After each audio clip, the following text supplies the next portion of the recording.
নিজে ঘুম থেকে উঠে গেছে। হ্যাঁ বলো। তুমি আজকে পড়াশোনা করবে ঠাকুর? আমি পড়াশোনা করবো। আর দেখো আমি একটা শাড়ি পরে নিয়েছি, তো দেখো কেমন লাগছে। চলো গনু দাদাকে নেবে কি? তা গনু দাদাকে তাতেই নাও, চল আসতে ঠিক করে নাও। কি দেখো মাখো নিয়ে নিল, এই যে মাখানলা।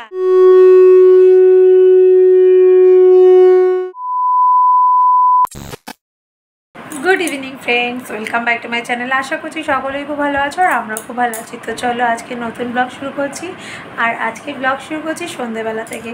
তো আজকে হচ্ছে জন্মাষ্টমী, তো সবাইকে জানাই শুভ জন্মাষ্টমী। তো বাড়িতে যেহেতু লোকনাথ বাবা আছে, তো লোকনাথ বাবাকে আমি একটু ছোট্ট করে পুজো দেব।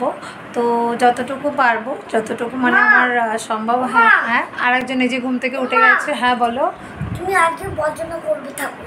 আমি পড়াশোনা করবো। আমি প্রত্যেক বৃহস্পতিবার করে পাঁচালি পড়ি, তো ওটাও ভাবে যে আমি পড়াশোনা করছি, তো তাই জন্য বলছে আজকে পড়াশোনা করবে। তো আরেকজন ঘুম থেকে উঠে গেছে, বলো গুড ইভিনিং বলো। দেখো হাতে ব্যান্ডটা খোলেইনি, তো এই যে ঘুম থেকে উঠে গেছে। আর ও ঘুমাচ্ছিল, আর আমি কয়েকটা ভিডিও করেছিলাম, তো সেই ভিডিওগুলো তোমাদের সাথে আমি শেয়ারও করেছি। তো তোমরা দেখো, আর ভালো লাগলে অবশ্যই লাইক করো। তো দেখি সন্ধ্যাবেলার পরে ওকে খাইয়ে তারপর আমি লোকনাথ বাবার জন্য একটা ছোট্ট করে অ্যারেঞ্জমেন্ট করব, যেহেতু আজকে লোকনাথ বাবারও জন্মদিন আর প্লাস গোপুরও জন্মদিন, মানে গোপাল সোনার। তো যাই হোক একসাথেই। তো আমি দেখি কত দূর কী সম্ভব হয়, তো সেরকমভাবেই সাজিয়ে দেবো। তো চলো তোমরা দেখতে থাকো, আর ব্লগটা ভালো লাগলে অবশ্যই লাইক করে দিও। তো দেখতেই পাচ্ছ আমি কেমনভাবে সেজে আছি। তো যেহেতু ভিডিও করছিলাম, তো ভাবলাম তোমাদের সাথে ব্লগটাও স্টার্ট করি, তো ওই জন্যই আমি এইভাবেই ব্লগটা স্টার্ট করলাম। তো চলো তোমরা দেখতে থাকো। তো এখন পুকে খাইয়ে নেব, আর তারপর যাবো বাবা লোকনাথকে আমি একটু পুজো দিতে। তো চলো দেখা হবে বন্ধুরা। তো দেখো তারপর ভোগকে খাইয়ে আমি রেডি হয়ে গেছি। তো এখন যাব হচ্ছে বাবা লোকনাথকে পুজো দিতে। তো চলো, আর বাবা লোকনাথের জন্য কিছু ভোগ বানাবো, তো সেটাও তোমাদের সাথে শেয়ার করবো। তো চলো তোমরা দেখতে থাকো। আর দেখো আমি একটা শাড়ি পরে নিয়েছি, তো দেখো কেমন লাগছে। তো চলো ভোগটা বানানো যাক, পরে দেখা হচ্ছে। টাটা।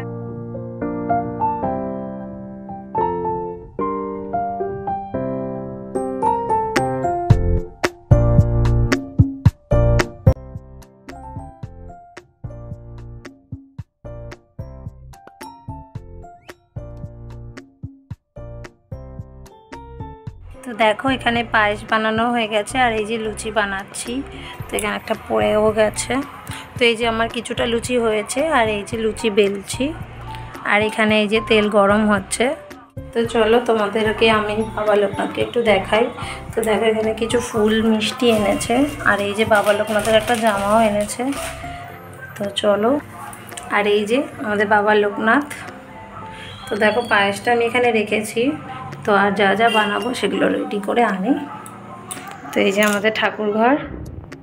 তো বাপিকেও একটা জামা পরিয়ে দিলাম। তো চলো বাপি, আমার তো ভোগ বানানো হয়ে গেছে, এখন বাপিকে একটু রেডি করে দিলাম। তো দেখো ফল নিয়ে এসে এখন খাচ্ছে। তো আমার আসল গোপাল হচ্ছে এই যে লুচি খেলো, ফল খাচ্ছে। তাহলে এবার পুজো দেবো, তো মুখতে করছে দেখো না।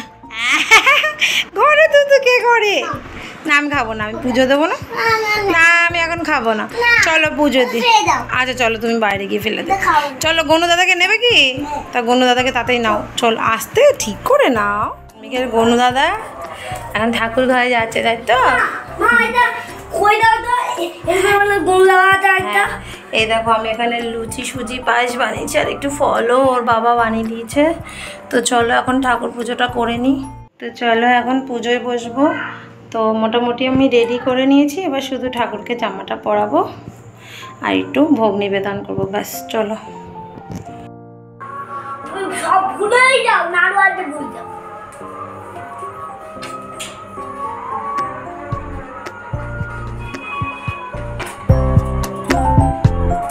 খালি তখন খালি তার লাল।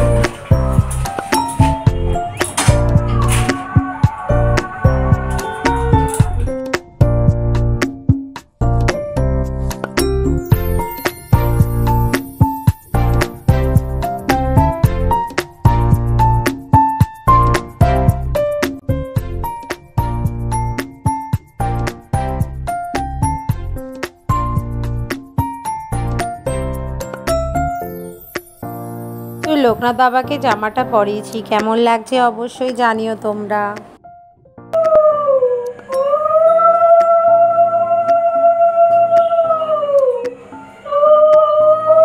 জন্মাষ্টমীতে অনেকের বাড়িতেই বড় করে উৎসব পালিত হয়, আর আমি সেখানে নিজের হাতেই পুজো করলাম। তো বাড়িতে যেহেতু বড় করে লোকনাথ বাবার পুজো হয়, সেটা হয় 19 জ্যৈষ্ঠ। তো আমাদের এই জন্মাষ্টমীর দিন অতটা বড় করে হয় না, তাই নিজেদের মতো যতটা পারি আমরা চেষ্টা করি তো পুজো দেওয়ার। তো সেটাই আমরা করছি এখানে, তো তোমাদের সাথেও আমি সেটাই শেয়ার করছি। ঠাকুরকে দিয়েছো ওইখানে।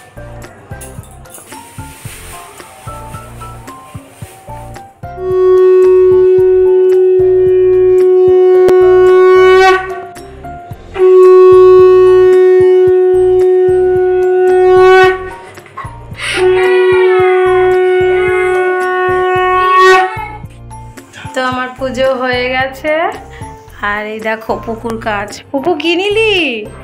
দেখো মাখন নিয়ে নিল, এই যে মাখন লাল। এই তো আমার আসল গপু। ব্যাস, মাখন খেতে এত ভালো লাগে তোমার? হ্যাঁ, মাখনটাই আগে নিয়ে নিলে। হ্যাঁ, পাপা কই? যা, পাপা নেমে যাচ্ছে, যা।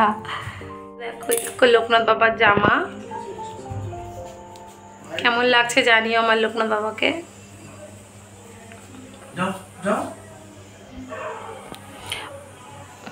আর একজন ওই যে মাখন খাচ্ছে, দেখো চুরি করে। মাখন লাল। চলো বাবা, নিচে যাও আমার সাথে, আমি আসছি।